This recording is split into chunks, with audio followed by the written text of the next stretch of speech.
with me.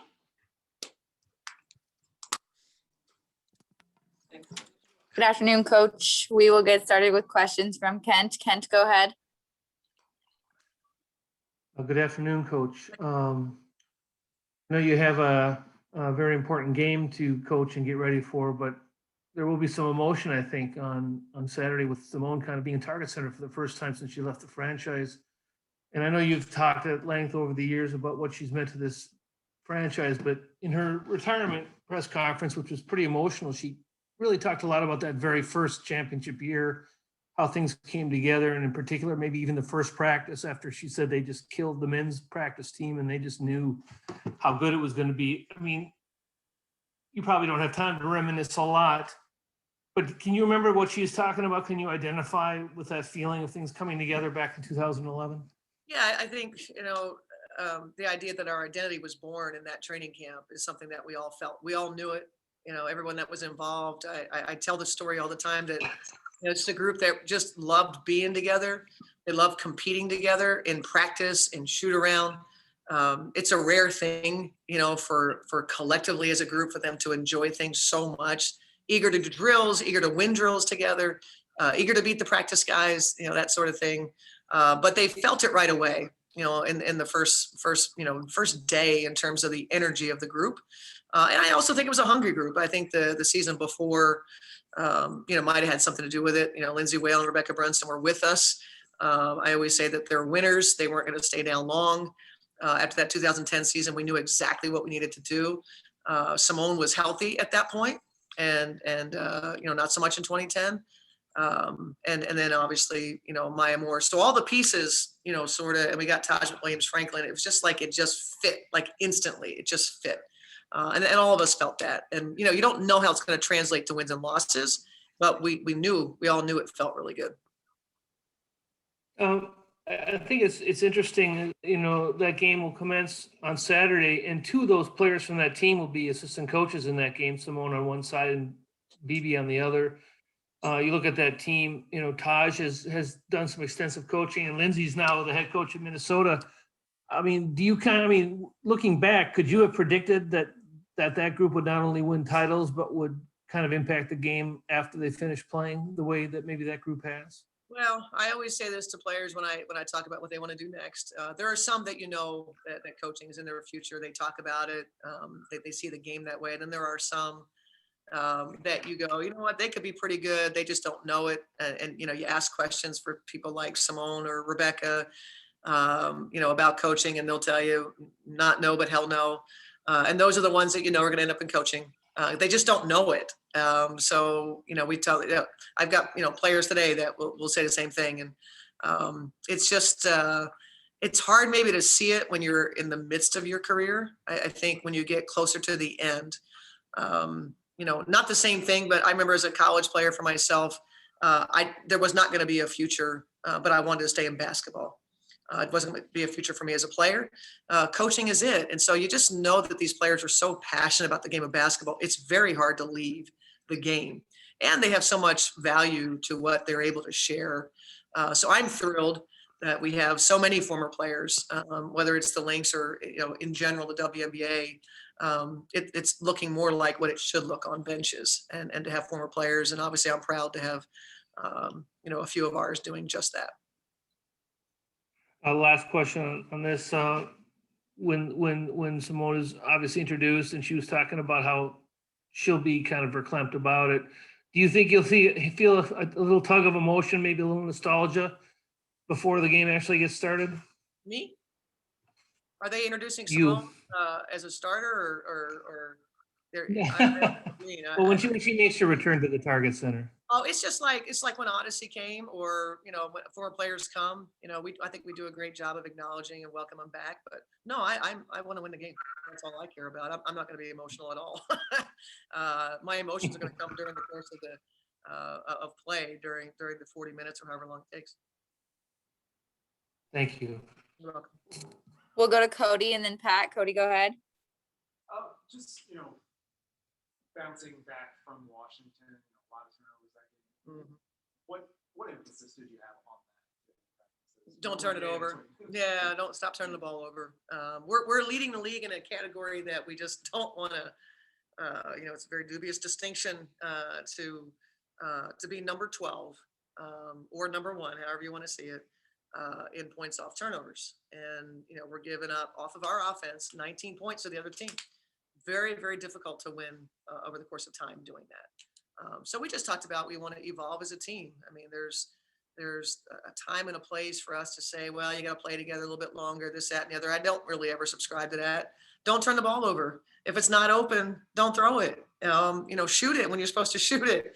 It's ridiculous the way that we're throwing the ball around and not valuing it. It's got to stop. And so that was a focus today for sure. So we're bringing light to those situations more, and we've got to dig out. We've created some holes for ourselves, and one of those is how bad we are in giving the other team the ball and what they're getting off of it, and it just puts a lot of pressure on your defense. So we've got to get better. And the games that we didn't turn it over, we were a darn good offensive team, and so that's what's possible. That's what we told the team. I mean, it's we have too many darn good players on the team to just to turn it over and not get shots on goal. So hopefully we'll, it's a, it's a hard game to want to make a change, because that's what they do. They turn you over. And so, if we give them the ball and they get their, 20 or so points off of it, it's just gonna be hard to win. Pat, go ahead. Hi, Cheryl. Hi, Pat.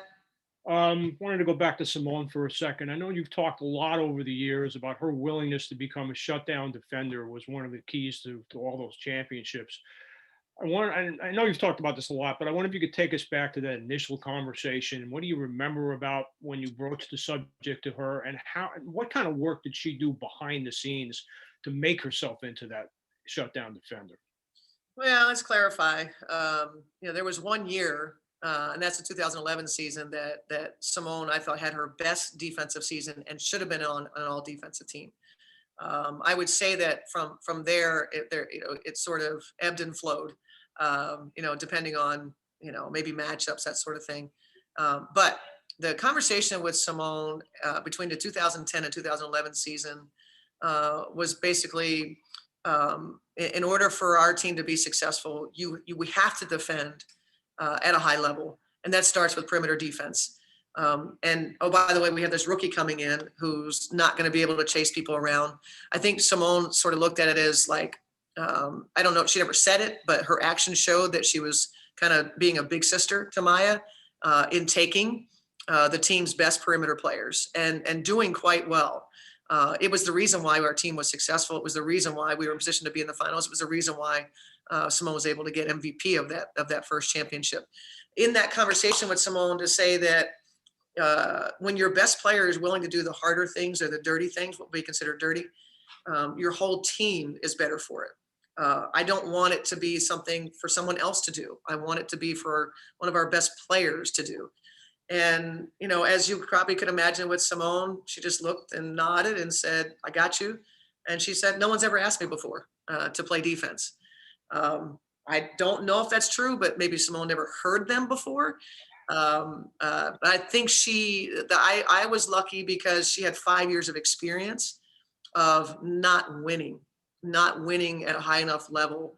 And so I think we had her attention of, okay, if that's what it takes, that's what I'll do. Now, the behind the scenes was getting herself ready physically. The challenges that Simone had in 2010 in recovering from an ACL surgery from 2009.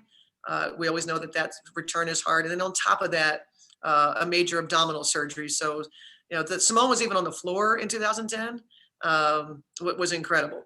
She was just a shell of herself, but it didn't matter. She gave us everything that she had. And so I think that we had, again, just a player that was hungry, was all ears as far as what needed to happen. They recognized right away that we had an opportunity to be special. And if something like defense is what it was going to take, then Simone was willing to do it. Do you have a favorite story about Simone that you like to tell from not only either from your time with the Lynx or with USA Basketball? I get asked that a lot. I think, with Simone, there's just so many moments. I just enjoyed Simone's ability to make people laugh. Wherever she was, people were smiling or laughing in stitches at times. Just tremendous impersonator of other people. and just had a unique ability to bring levity to situations, which was really good for me. So I don't necessarily know that I have one favorite story. Some of my favorite moments as a coach with Simone were poking Simone to get her to play harder at a higher level, and getting her, what we say, cussing and spitting at me, challenging, me in a timeout. Those are my favorite moments because I knew what was next was so good for our team. So I sort of cherish those moments and the challenge of getting Simone to consistently play at a high level, because I knew when we got there with her, just it meant really great things for our team. Thanks, Cheryl. You're welcome. We'll go Mike and back to Kent. Mike, go ahead.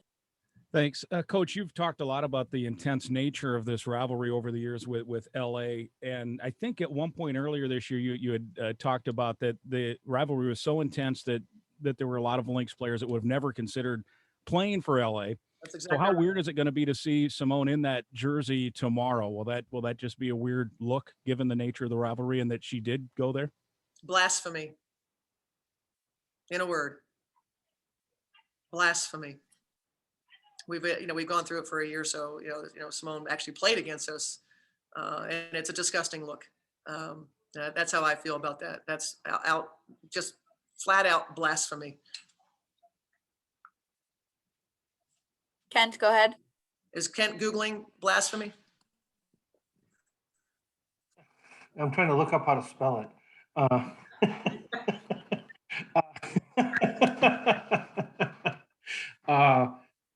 Just kind of how Damaris is doing, if she's going to be available. I know you gave the guys an extra day off today yesterday, and whether Ariel is getting close. Yeah, actually, really good news on both of their fronts. Now we know, unfortunately, I'm not getting good news everywhere, but we have in those cases. I think I thought Dee Dee was fine physically in that game. We've got to find a way to get her going.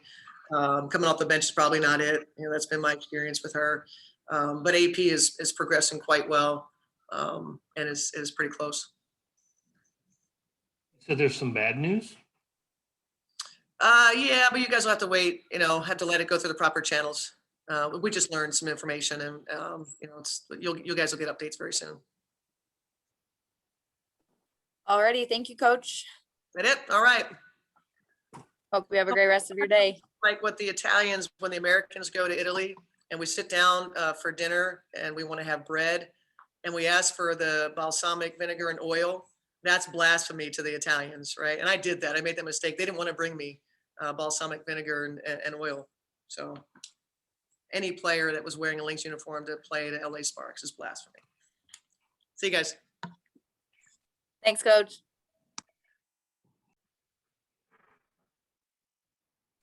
Hey, so we will get started with questions from Kent. Kent, go ahead. Just wanted to ask you, as a former teammate of Simone's, won 2 titles together, what maybe your emotions will be when she returns to the Target Center. I'm sure she'll be greeted warmly by the fans, but just if it'll be weird seeing her down at the other bench in that arena, and just kind of what you think you'll be feeling. I'm excited to have her back, of course. I think our fans will love that, and they deserve that. And this is like Mon home. She's been here for all her career, and I don't think it'll be nothing different besides the fact that I'm happy to see her back in Target Center. Cody, go ahead.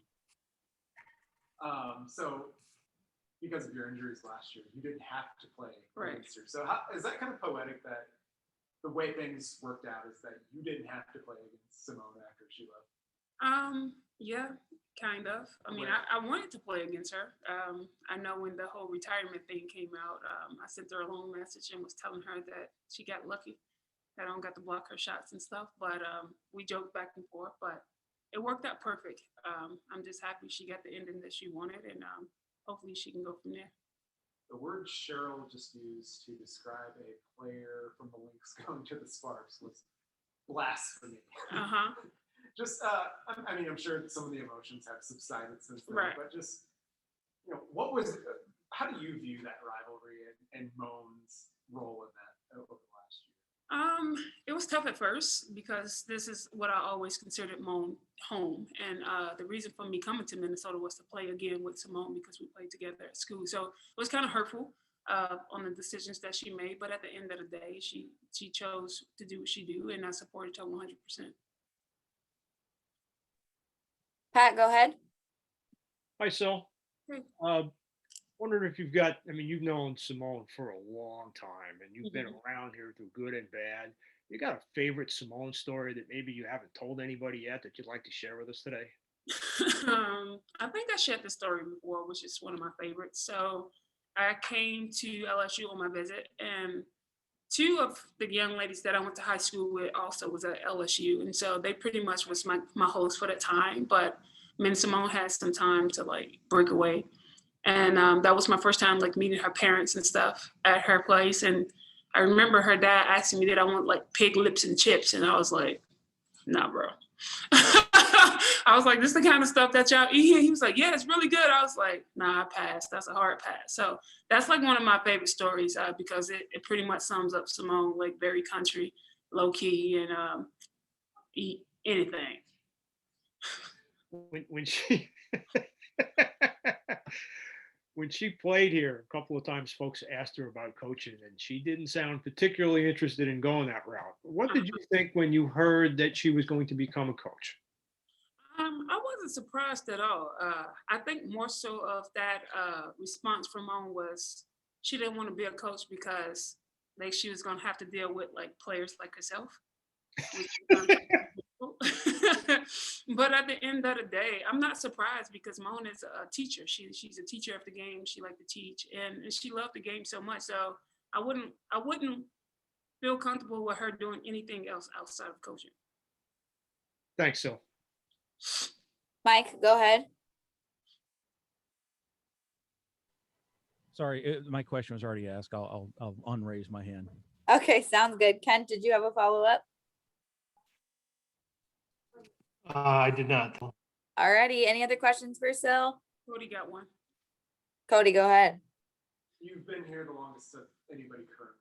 Mhm. But, you know, if you can just sum up in one sentence, two sentences, what does Simone mean? History.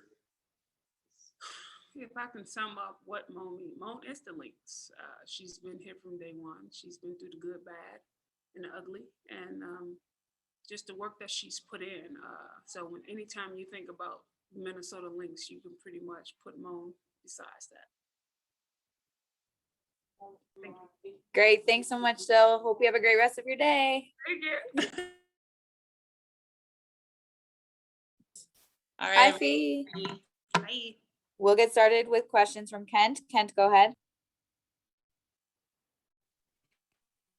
Hey, Fee, I was wondering, when you were younger and you were watching the Lynx and the Sparks play in back-to-back WNBA finals, I was wondering, you know, what your impressions were of those two teams, and is it kind of weird now to, you know, you have a couple members of that team on your coaching staff, and then you got Simone who's going to be back in Target Center on the other one. I mean, can you kind of appreciate what's going on here in terms of players becoming coaches and just kind of what your impressions were of that great rivalry? Yeah, it's really crazy to see the players that you grew up watching now becoming coaches and retiring and things like that. And you know, I loved playing with Sil. I love playing with Sil, but I loved playing with Simone my rookie year. Just like the leadership and the personality that she brought. And again, you know, she's such a legend. So to be able to learn under her was amazing. And I have nothing but love for her. I love Simone. So it's kind of cool for her to come back, you know, back to the Lynx and for us to get to see her again. Coach called anybody who would play for the Lynx and then go play for the Sparks. It'd be blasphemy. And she was smiling when she said it, but I think she was kind of half serious. What do you think about that whole her decision to go to California? Yeah, I mean, when you think about it that way, you know, there's always been a rivalry, but at the end of the day, she has to do what's best for her. And I don't personally begrudge her at all. I want her to be happy wherever she's at. Cody, go ahead. Your rookie season, Simone kind of took you under her wing. Just what did that mean to you? what are some of the more important lessons that you took from her? It meant a lot to me. Like I said, I absolutely loved being able to learn from her and to be around her every day. The energy and the personality that she brought, even though she wasn't able to be on the court with us all the time, and the leadership was so important. She was, championing for me to be Rookie of the Year since I first got here. So she was my biggest supporter.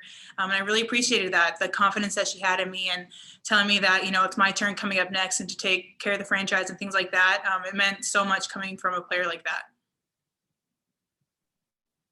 Danny, go ahead. Hey Fee, obviously turnovers gave you all a bit of an issue in that last game. So looking ahead to playing against the Sparks, what adjustments do you opt to make to address that, especially with how well the Sparks have been turning it over? We definitely have to take care of the ball. Most of their points come from turnovers. A lot of their offense comes from that, and they're good at turning teams over. I think they said like 21 they're averaging a game. So it's going to be really, really important for us to take care of the ball. But if we do that, then I think we'll be okay. Any last questions for Fee? Alrighty, thank you, Fee. Have a great rest of your day. All right, everybody, that'll be it for today's media availability. I will get this uploaded and sent out as soon as I can. We hope you have a great rest of your day.